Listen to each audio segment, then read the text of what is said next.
Você já acordou alguma vez e lembrou de um sonho muito estranho que você teve e você não conseguiu entender, mas sentiu que algo ali tinha? Pois é, nesse vídeo eu queria entregar para vocês algumas ferramentas que a psicologia analítica de Carl Jung entrega para que nós possamos entender os nossos sonhos e usar eles como uma ferramenta para expandir a nossa percepção sobre o mundo e principalmente sobre nós mesmos, o que dá uma grandiosa vantagem no nosso desenvolvimento pessoal. Para quem não me conhece, meu nome é Henry Wolff, sou psicólogo clínico e palestrante e bem-vindo ao meu canal. Bom, antes de entrar nos tipos de sonhos que eu gostaria de comentar com vocês hoje, é importante primeiro que a gente faça alguma revisão sobre a noção que a psicologia analítica de Carl Jung tem sobre o inconsciente, visto que os sonhos é como se fosse uma foto, uma representação viva de como está o inconsciente da pessoa naquele momento. É por isso que os psicólogos que trabalham com a abordagem junguiana ou da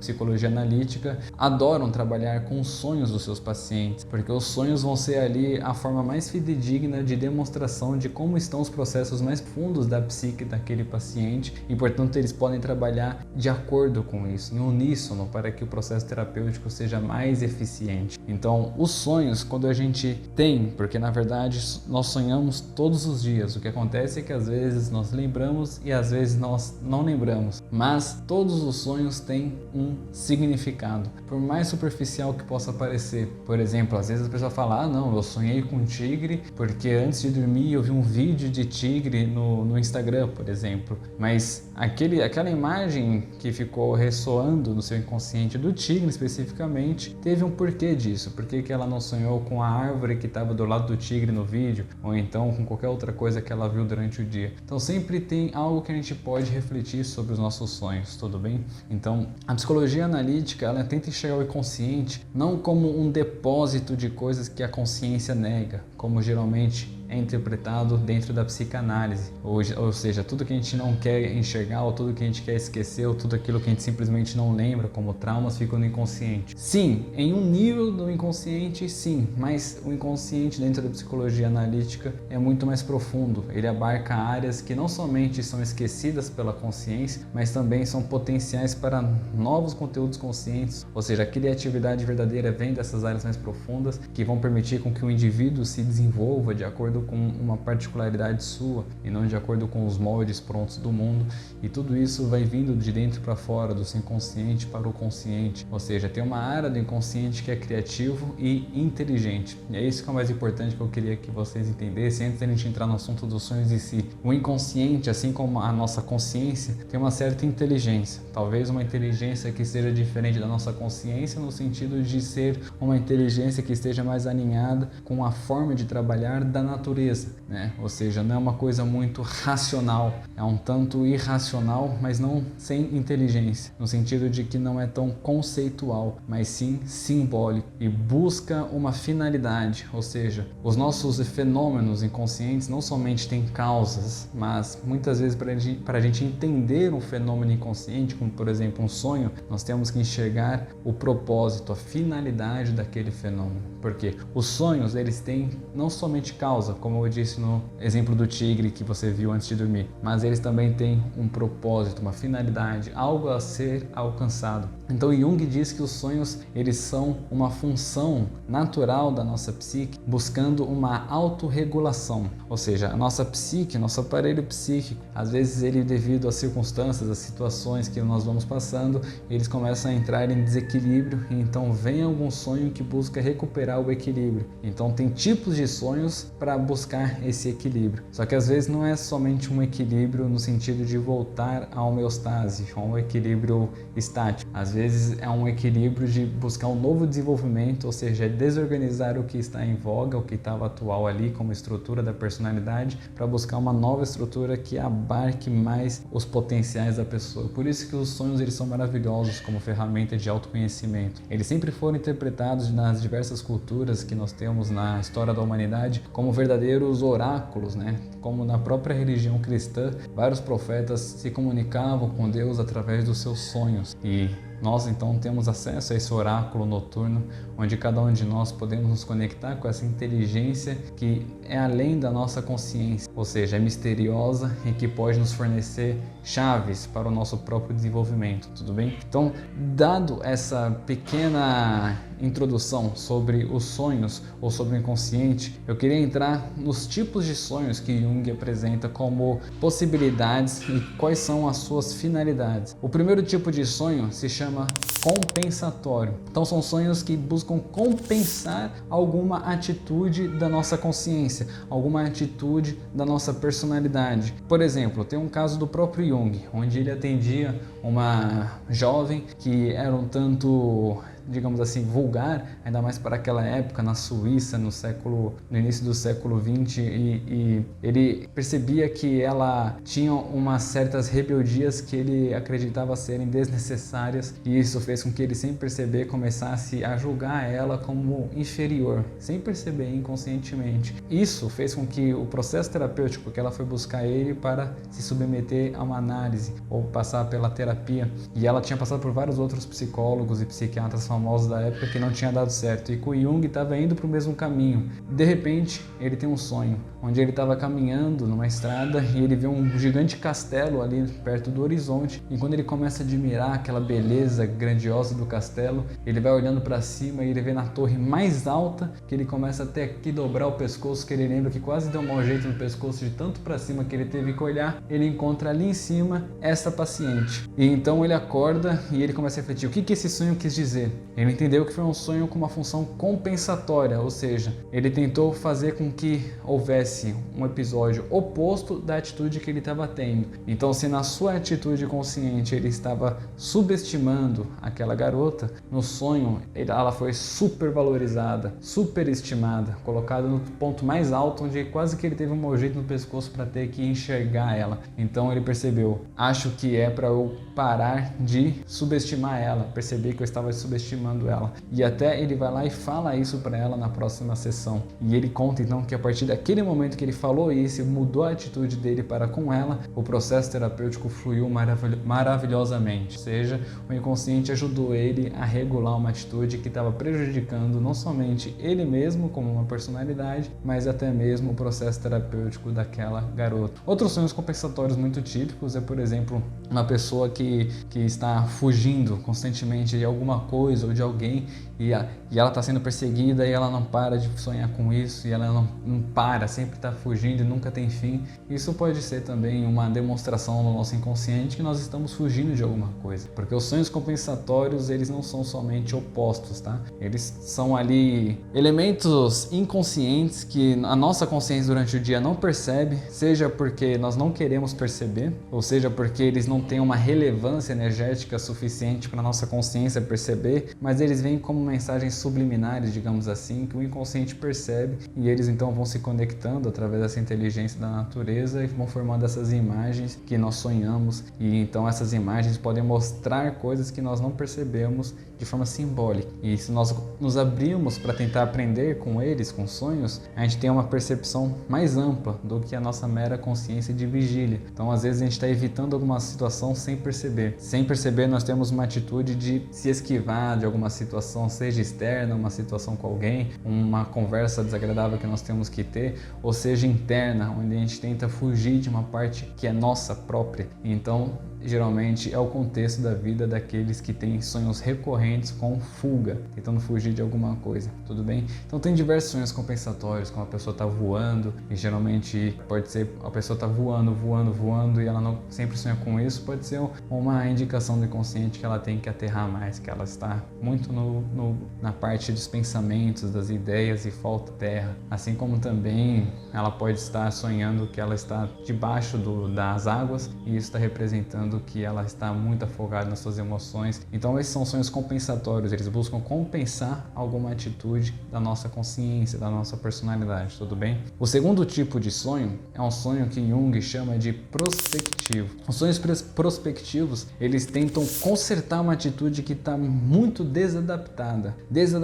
seja ao coletivo, à sociedade, ou seja, ao próprio caráter individual da pessoa. Por exemplo, tinha um paciente há um tempo atrás que ele já tinha ali seus 20 e poucos anos e notoriamente, claramente, ele tinha uma fusão, uma conexão exagerada com seus pais, com a sua mãe principalmente, e até fisiologicamente você percebia que ele parecia ser muito mais novo do que ele realmente era. E isso estava prejudicando o seu desenvolvimento como pessoa, como indivíduo, em buscar um trabalho, em desenvolver a própria vida. Ficava sempre na sombra dos pais, digamos assim, e muitas vezes os pais colaboram com isso, mesmo que exigem que ele vá buscar a sua própria vida, como era no caso desse paciente. No outro lado, de forma inconsciente, mantém ele nesse ninho. Principalmente a mãe, quando ela não está ciente dos seus próprios processos inconscientes, ela cai nessa dualidade, em que às vezes exige algo, mas do outro lado poda a possibilidade do filho ou da filha conseguir este algo, tá? É o que nós chamamos na psicologia de mãe devoradora. É um complexo da mãe, sem perceber, ela vai trazendo o filho ou a filha para dentro do útero novamente. Só que isso começa a ser prejudicial para os dois, mas principalmente para o filho. E então esse rapaz que eu atendia teve um seguinte sonho. Ele estava chegando num parque de diversões com seus pais e quando eles chegaram nesse parque de diversões estava fechado. Então eles não entendiam por que estava fechado e eles começaram a entender que estava tendo algum tipo de evento religioso pelo movimento de pessoas. Aí eles foram se aproximando dessas pessoas e tinha uma grande catedral. E então o movimento estava em torno dessa catedral. Então eles começaram a supor que era algum tipo de evento católico. E aí então ele se separou dos pais. E aí ele começou a entrar nessa multidão e foi perguntando o que estava acontecendo e ninguém dava uma resposta satisfatória para ele. Então ele foi chegando perto daquela catedral até que ele pergunta para alguém que parecia ser um padre ou algum responsável pela aquela instituição religiosa o que estava acontecendo. E ele fala: sim, eu vou te explicar, me siga. Então ele começa a seguir essa pessoa até dentro da igreja. Quando ele chega dentro da igreja, esse homem começa a levar ele para um quarto escuro e ele começa a desconfiar. Então fala: não precisa mais, obrigado. E aí então o homem olha para ele: certeza? Aí ele: sim, começa a sair da igreja. E então esse homem começa a perseguir ele começa a correr. Aí então começam várias pessoas a perseguir ele começa a correr de todo mundo até que ele consegue fugir daquele local, mas não encontra os pais. E por que esse sonho seria um sonho prospectivo? Bom, vamos lá, tem alguns elementos que são muito amplos para a gente falar dentro de um espaço de um vídeo, mas ele chegando no parque de diversão que tinha ali o propósito inicial, acredito, de se divertir, e estava fechado, ou seja, não veio aqui para brincar, então estava tendo algum evento religioso. E aí então justamente dentro das religiões onde acontecem muitas religiões, até mesmo algumas mais tribais, como algumas tribos indígenas que têm processos religiosos que são chamados de iniciações ou processos iniciáticos. E tem justamente algumas tribos que fazem isso de forma mais intensa, onde o filho, ao atingir determinada idade, é afastado dos seus pais e principalmente da sua mãe e é levado para um lugar recluso na natureza e passa por provações, passa por períodos de escuridão total, períodos de provações de diversas formas que fazem com que ele se supere seus medos e supere a vontade de voltar para o ninho da mãe. Então, posteriormente a esses processos ou provas, ele é então declarado como iniciado, ou seja, ele conseguiu romper este cordão umbilical e agora está apto para ser um homem, uma mulher individual. E às vezes em algumas religiões dessas até muda o nome da pessoa, tem uma outra identidade. Era uma coisa antes e agora é outra coisa, ou seja, é um indivíduo. Conseguiu sair da sombra dos pais. Então é um ritual de iniciação que faz com que se cumpra essa necessidade psicológica para o desenvolvimento do indivíduo de conseguir conquistar uma individualidade em relação aos pais. Não quer dizer ter ódio dos pais, me entendem? É uma individualidade psicológica. Isso é uma necessidade, porque senão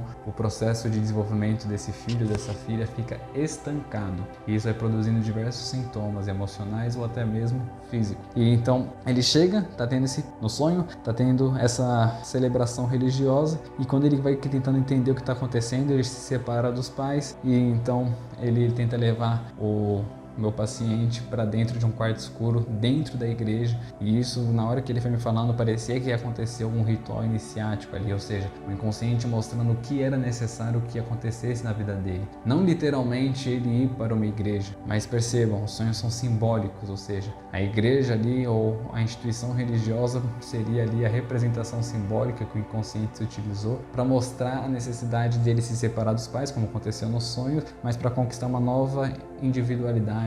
isso seria um movimento sagrado, religioso, mas ele fugiu disso, né? Ele fugiu, evitou de todas as formas e apesar de não ter achado os pais, ele se afastou do local. Então, os sonhos prospectivos para Jung são os sonhos que tentam construir o sentido que nós devemos tomar para o nosso próprio desenvolvimento, ou seja, quando a nossa atitude diante da vida está desalinhada com o que deve ser, tanto a nível interno, como no caso desse paciente que eu citei, como a nível externo também, quando uma pessoa está completamente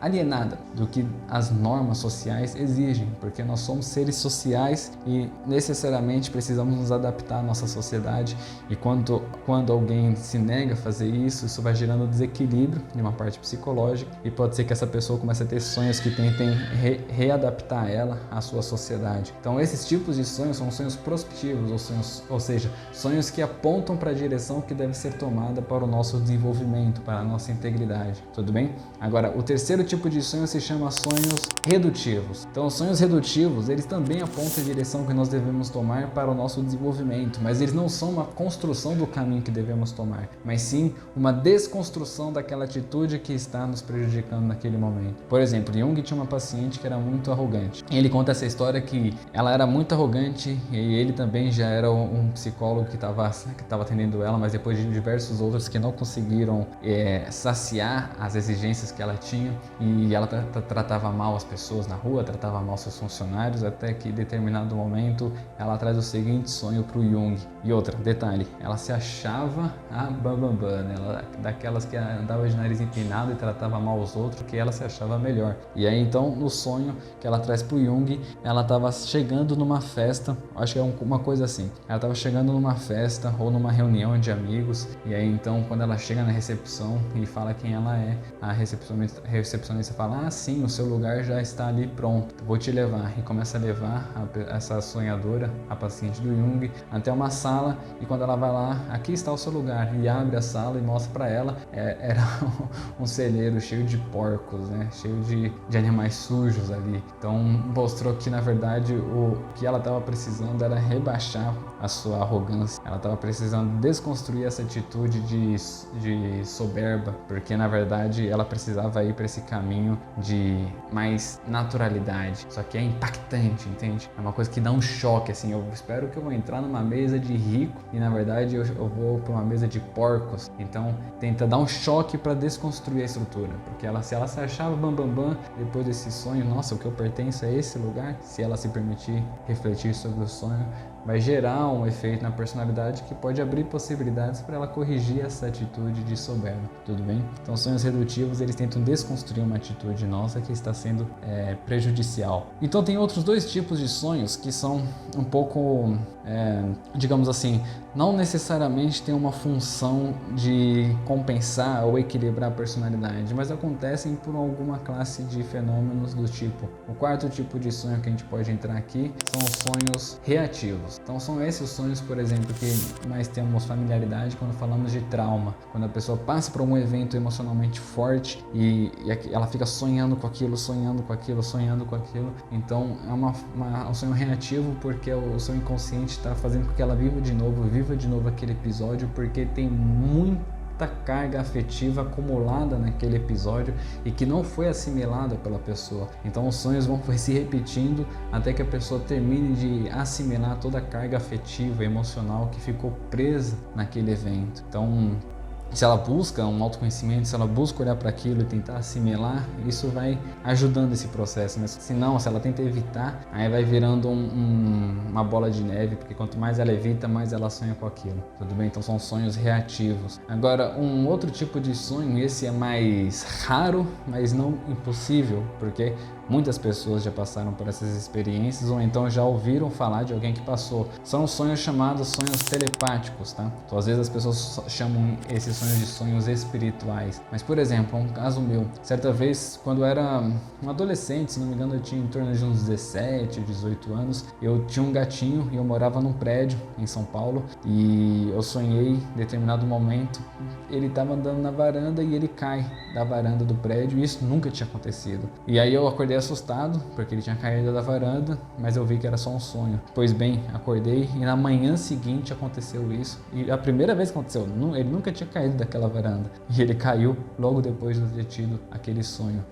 Então, quando você está sonhando com alguém e aí no dia seguinte aquela pessoa te liga, ou então acontece muito também, já atendi muitos pacientes que sonharam com alguém e depois foram descobrir que enquanto eles sonhavam, um pouco antes, um pouco depois, aquela pessoa faleceu. Então são sonhos telepáticos, são sonhos que Jung não consegue dar uma explicação causal e explicar como isso realmente acontece, mas ele foi um cientista que conquista minha admiração em afirmar que eles existem, porque existem esses relatos dele próprio também, teve vários desses tipos, e outras pessoas que vão contar esses sonhos, onde não tem como a gente negar que não existem, apesar de não termos as ferramentas científicas suficientes para conseguir explicar como de fato acontecem essas ligações que transcendem o tempo e o espaço. É o que Jung chama de sincronicidade, tudo bem? Então, por mais que ele não consiga dar uma explicação que os cientistas atuais acham satisfatória, o que faz com que muitos chamem Jung de místico, eu acho que não, que ele conseguiu manter uma postura científica com bastante rigor e até mais científica do que muitos cientistas que falam que os sonhos não têm sentido, por exemplo, atualmente, infelizmente ainda tem muitos, porque não querem se debruçar sobre algo que demonstre a nossa incapacidade de compreender certos mistérios. Mas isso não quer dizer que não existam esses fenômenos, tudo bem?